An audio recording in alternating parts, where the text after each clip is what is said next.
Penjelasan sedikit kaitan dengan mukhalid dan mujawir.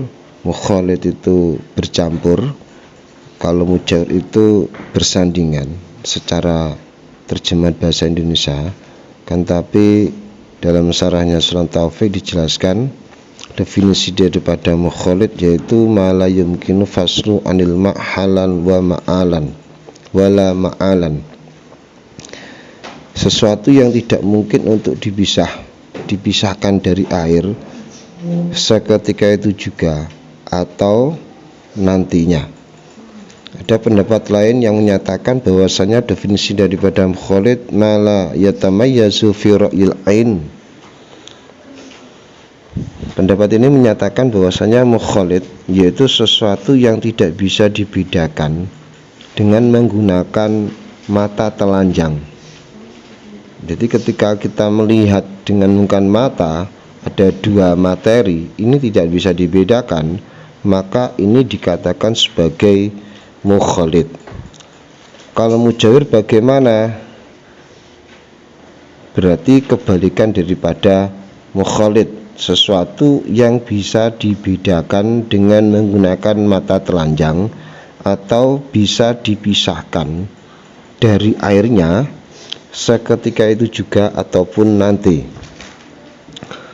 Kemudian yang perlu kita ketahui kaitan dengan tayamum, karena sering terjadi ketika kita tidak bisa wudhu, niki kita jarang sekali mempunyai pikiran, ini tayamum. Kalau enggak gitu malah tidak melakukan sholat, karena mungkin juga tidak mengetahui ini tayamumnya di mana atau enggak bisa tayamum.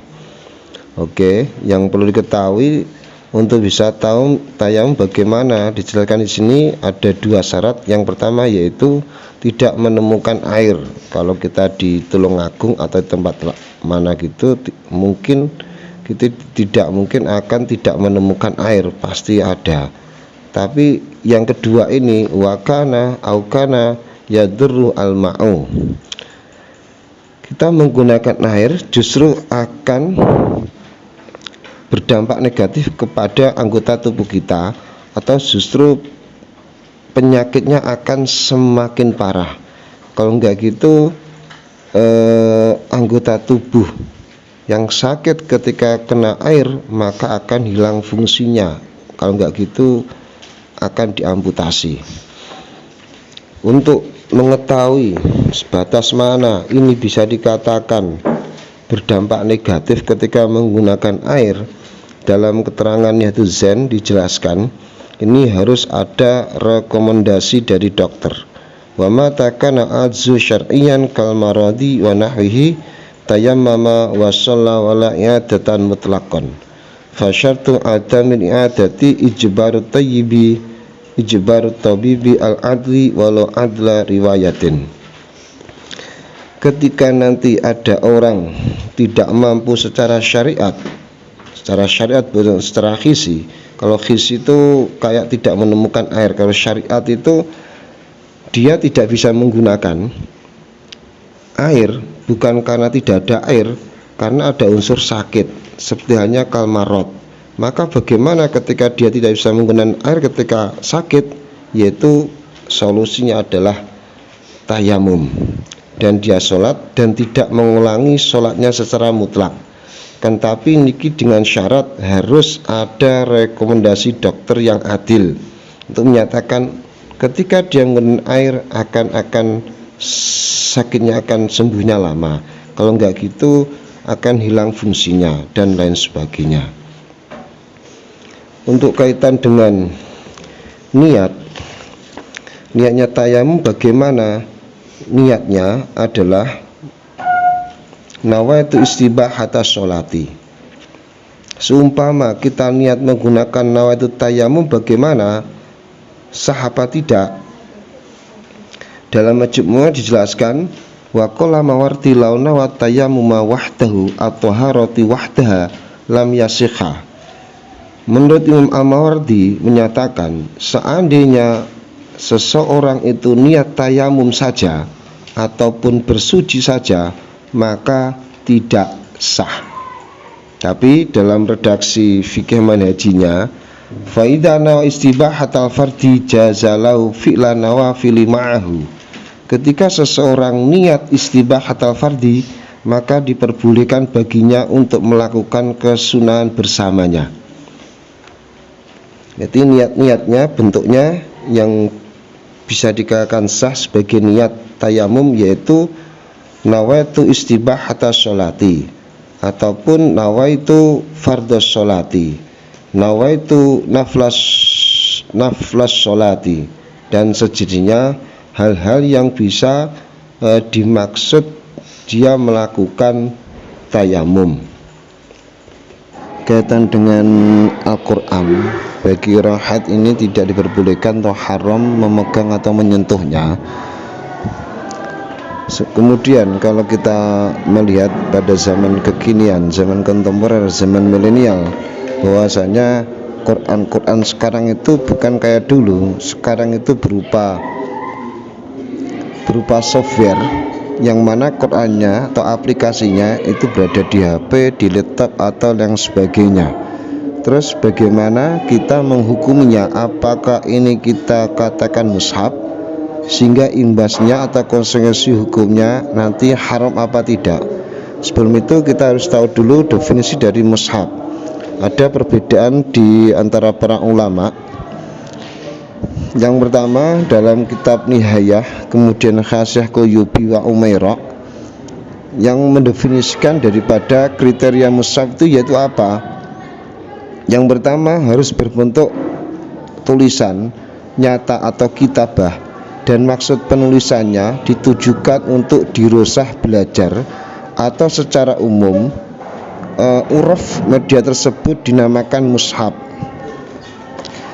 Namun ada juga yang menyatakan bahwasanya ini juga dikatakan mushaf, sebagaimana media elektronik itu software atau softwarenya itu dikatakan sebagaimana mushaf. Dalam Syarah Yaqutin Nafis menyatakan bahwasanya perangkat elektronik bisa dikatakan mushaf dengan pendekatan uruf atau pandangan secara umum dan sebagai pengambilan langkah preventif atau berhati-hati.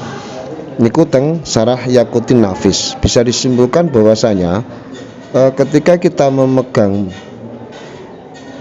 HP yang di dalamnya ada mushaf, ketika kita buka, karena ini kan berupa pancaran, ini bagaimana kalau ini katakan mushaf, maka haram memegangnya. Kalau tidak dikatakan mushaf, versi dalam Nihatul Zen dan Khasyah Quyubi, ini kita megangnya berarti tidak haram bagi orang yang haid.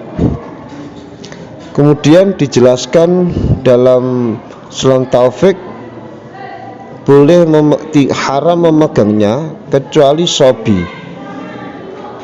Tujuan sobi ini tidak diperbolehkan cegah bagi wali untuk memegangnya. Mengapa? Rasanya karena untuk dirosah, untuk belajar, sehingga ketika kita mencegahnya ini ada kesulitan atau masyakoh di situ.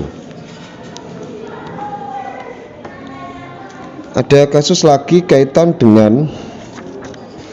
dengan penghafal Quran yang sedang haid itu bagaimana? Apakah ia boleh membaca Qurannya? Kita buka dalam kitab Syarah Yaqutin Nafis ama qiraatul Qur'ani. Fakasirun minal ulama'i yaquluna bi jawaziha lil muallimati.